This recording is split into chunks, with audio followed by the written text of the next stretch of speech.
ఒక్క నిమిషం. నమస్తే ఆత్మమిత్రులందరికీ ఆత్మ నమస్కారాలు.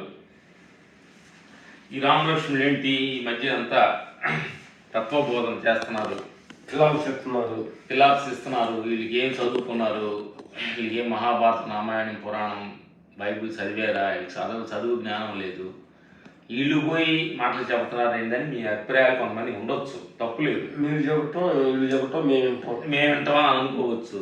అది నిజమే, మీ అభిప్రాయం నిజమే. ఆ డౌట్ మాకు కూడా వస్తుంది, మేము చెప్పటం మీరు ఎంటమెంట్ అనేది.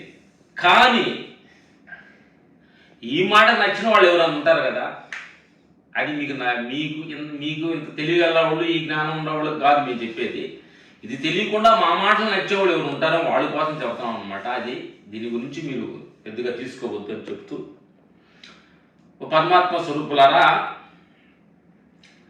మాకు ఒక లిఫ్ట్ ఒక పాఠం నేర్పింది.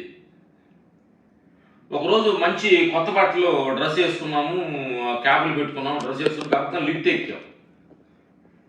లిఫ్ట్లో ఒక అద్దం ఉంటుంది, మిర్రర్. ఆ మిర్రర్లో అలా చూసుకున్నాము. టైం అయింది. లిఫ్ట్ ఎక్కి 10 నిమిషాల్లో, 1 సెకండ్లో కిందకి దిగే లిఫ్ట్. ½ అన్ అవర్ అయితే మేము అక్కడే ఉన్నాం. లిఫ్ట్ రాలేదేంటి, లిఫ్ట్ ఆగిపోయింది ఏంటని చూస్తే ఆ లిఫ్ట్ కిందకి గ్రౌండ్కి ఫ్లోర్కి నొక్కటం మర్చిపోయాం. నొక్కటం మర్చిపోయాం. ఈ డ్రెస్సు అద్దంలో చూసుకొని, ఈ పాప తల చూసుకొని, షర్ట్ చూసుకొని, ఈ మోహంలో మనం ఏది నొక్కాలో అది మర్చిపోయాం. ఈ కథ ఆ లిఫ్ట్ ఏం నేర్పిందంటే, నా పరమాత్మ స్వరూపులారా, నీ పదవి కావచ్చు, నీ దేహం మీద మమకారం కావచ్చు, నీ ఆస్తుల మీద ప్రేమ కావచ్చు, సంసారం మీద నీ బంధం కావచ్చు, వీటన్నిటి మీద ఈ మమకారంలో ఇరుక్కుపోయి అసలు నువ్వు ఎక్కడికి వెళ్ళాలనే లిఫ్ట్, ఆ గ్రౌండ్ లిఫ్ట్ మర్చిపోయినట్టు మేము మర్చిపోయినట్టుగా మన సత్యాన్ని మర్చిపోయాం.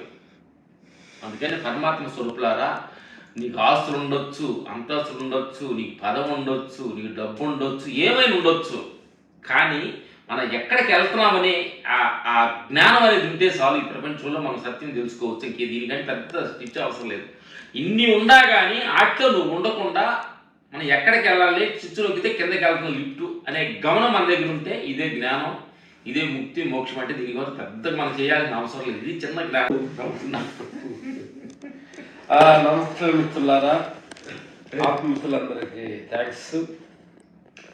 క్షణాలలో కూడా వచ్చి మేము ధ్యానం చేసేటప్పుడు ఈ ప్లేస్లో నువ్వు కూర్చుంటేనే బాగా ధ్యానం వస్తుంది, ఇక్కడ కూర్చుంటేనే బాగా ఆలోచన రావట్లేదు, ఇక్కడ కూర్చుంటేనే మంచి మంచి నేచర్ సురువు చేస్తుందనే భ్రమలో ఉండేవాడు నేను.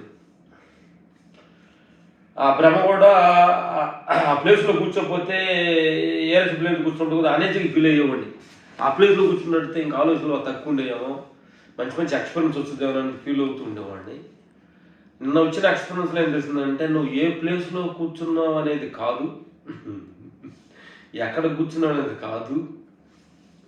కాబట్టి ఆ వచ్చేది నువ్వు ఎక్కడ కూర్చున్నా ఎక్స్పీరియన్స్ వచ్చింది. ఆ ఆలోచన నువ్వు ఎక్కడ కూర్చున్నా ఆలోచన లేకుండా స్థితి వచ్చింది. కాబట్టి ఒక ప్లేసు, ప్రాంతం, భేదం, నేచర్కి ఏమి లేదు. కాబట్టి నేచర్లో స్వేచ్ఛగా ఇలాంటి చిన్న చిన్న వాటికి కూడా మన మనసులో బంధించుకొని దాంట్లో ఇరుక్కోవద్దు. నువ్వు ఎక్కడ కూర్చుంటే అదే నీ స్వర్గం, ఎక్కడ కూర్చుంటే అదే నీ ధ్యాన మార్గం అని ప్లేస్ చెప్తూ సెలవు తీసుకున్నాను. Thank you.